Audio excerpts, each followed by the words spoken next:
Alors, M. Manuel Sogadi, bonjour. Bonjour. Le monde international a célébré la journée internationale de l'habitat. Quel est le message de la Ligue togolaise des consommateurs par rapport à cette journée-là? Merci pour avoir prêté votre micro à la Ligue des consommateurs du Togo pour parler de l'habitat au Togo.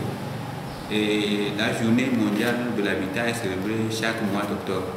Et la Ligue des consommateurs du Togo l'a fait comme une préoccupation et a commencé à faire des investigations sur les problèmes auxquels d'abord les locataires, les particuliers sont confrontés, et ensuite par rapport aux problèmes auxquels les commerçants, les beaux commerciaux, les commerçants sont confrontés.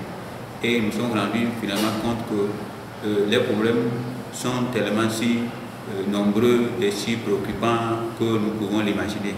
Si vous prenez l'exemple des problèmes auxquels les locataires sont confrontés, les locataires ont des problèmes sur plusieurs volets. D'abord, par le laisser-faire du gouvernement, qui n'encadre pas le secteur des baux commerciaux comme des baux d'habitation, ce qui fait que les démarcheurs font ce qu'ils veulent. Ils disent que nous avons telle chambre à tel endroit, à tel prix. Lorsque vous allez, c'est n'importe quoi qu'on vous montre.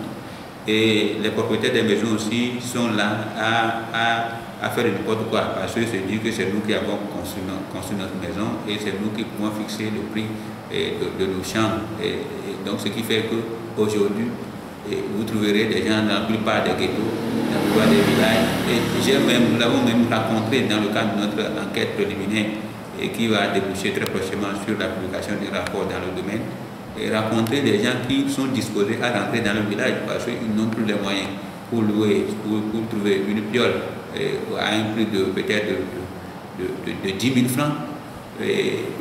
Or, ils ont leur petit emploi à Lomé. Donc, par conséquent, ils ont décidé, parce que le salaire ne répond pas par rapport à ce que doivent les dépenses courantes du mois.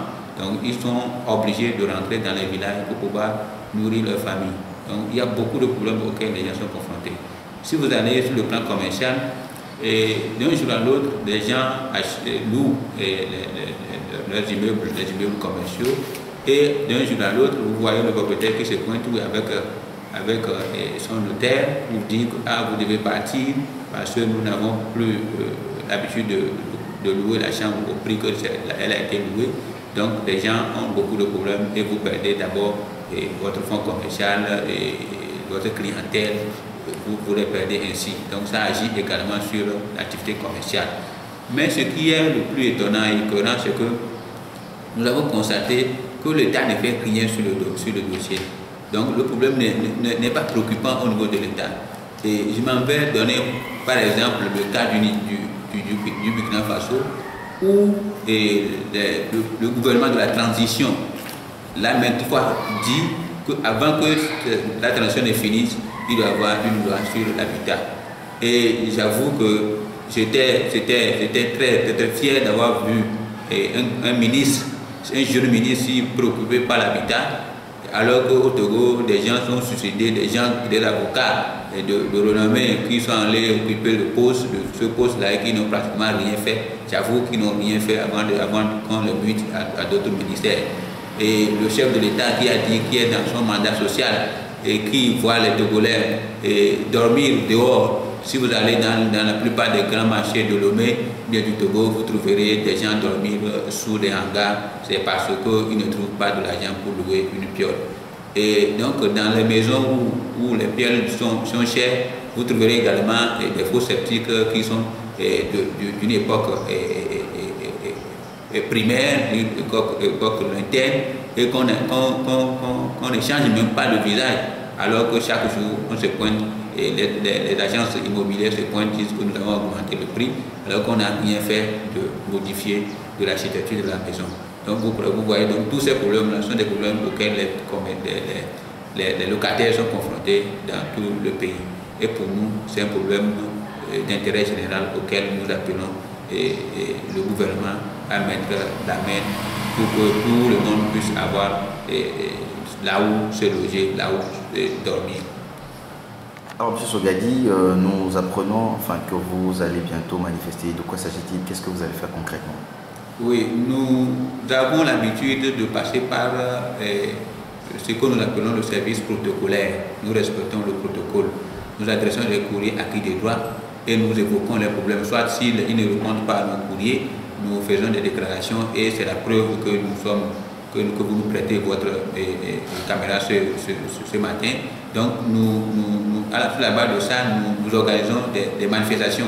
Et pour nous, si le chef de l'État, qui nous écoute très bien, là où il est, ces ministres qui ne disent, là où ils sont, s'ils ne font rien jusqu'à ce que le mois de novembre finisse, je crois que le mois de décembre, nous essaierons, et dans la mesure du possible, d'user de nos pouvoirs pour organiser des manifestations publiques pacifiques pour que raison soit donnée aux causes et aux problématiques des locataires.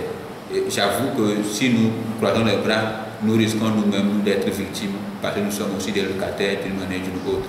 Donc, par conséquent, j'appelle le chef de l'État à la sagesse humaine parce que c'est un aîné qui est en train de nous diriger et je crois qu'il aura cette sagesse pour pouvoir aller vers son mandat social auquel lui-même il nous l'a dit, il nous a promis bel et bien que ces ministres puissent aussi le suivre, que s'ils ne le suivent pas, qu'ils puissent donner raison et les révoquer éventuellement parce qu'il ne faut pas qu'il ait des ministres pour qu'on dise après que c'est lui qui n'a pas bien travaillé.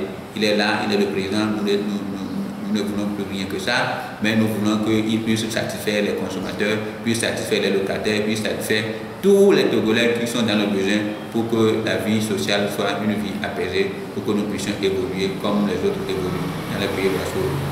Merci. Merci.